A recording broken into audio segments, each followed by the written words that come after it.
You ever had a boss who tells everyone, take a break, go home, but then you see emails from them landing in your inbox at midnight?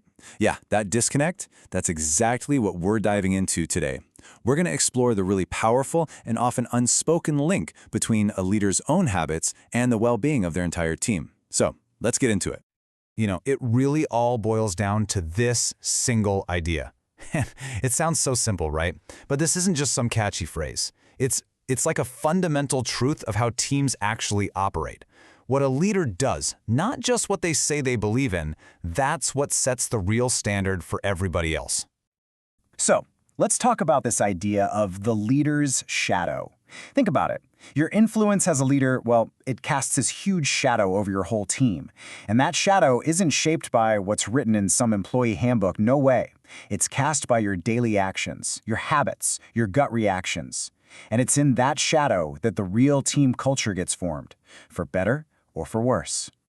And this brings us right to the heart of the challenge for so many leaders, actually walking the talk. It's incredibly easy to say you support well-being in a company-wide email. Of course it is. But the real test, the hard part, is bridging that gap between what you say and what you do. Are your actions really backing up your words? And this is the perfect example of that gap in action. A leader can stand up in every single meeting and say, take care of yourselves, your well-being is important. But if that same leader is constantly firing off emails at 10 p.m. and is never ever seen taking a proper break, well, the unspoken message is screaming loud and clear. To succeed here, you have to be on all the time.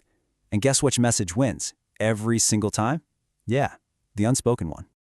So, what's the fix? How do we solve this? Well, the answer is actually pretty straightforward. It's all about role modeling.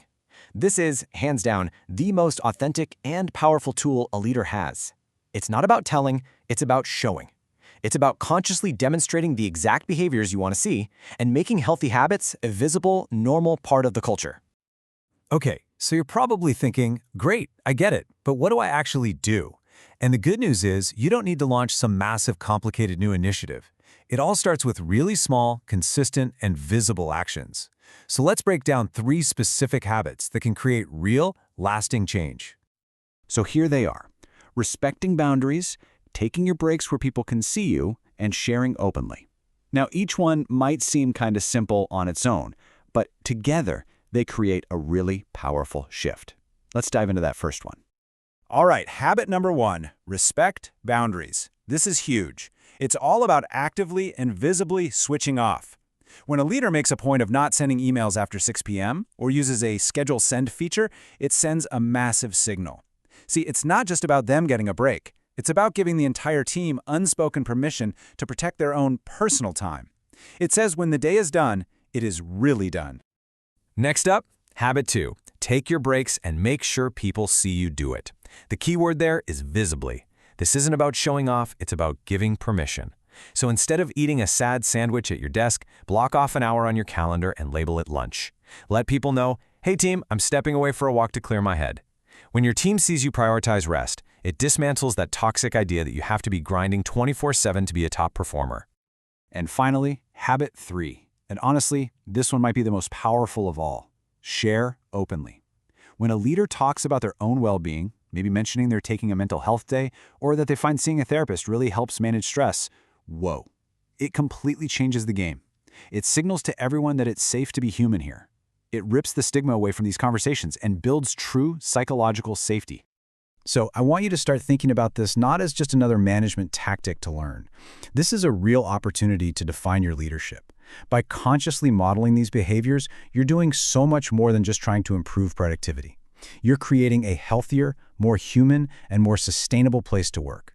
You're deciding that well-being is going to be your legacy. So let's boil it all down. What's the bottom line here?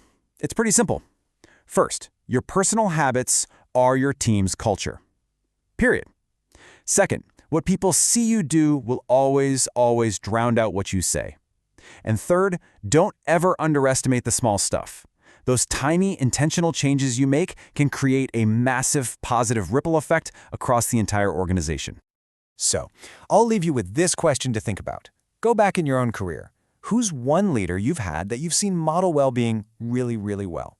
What did they do? And maybe more importantly, how did it make you feel? Because reflecting on that is the very first step to becoming that kind of leader for someone else.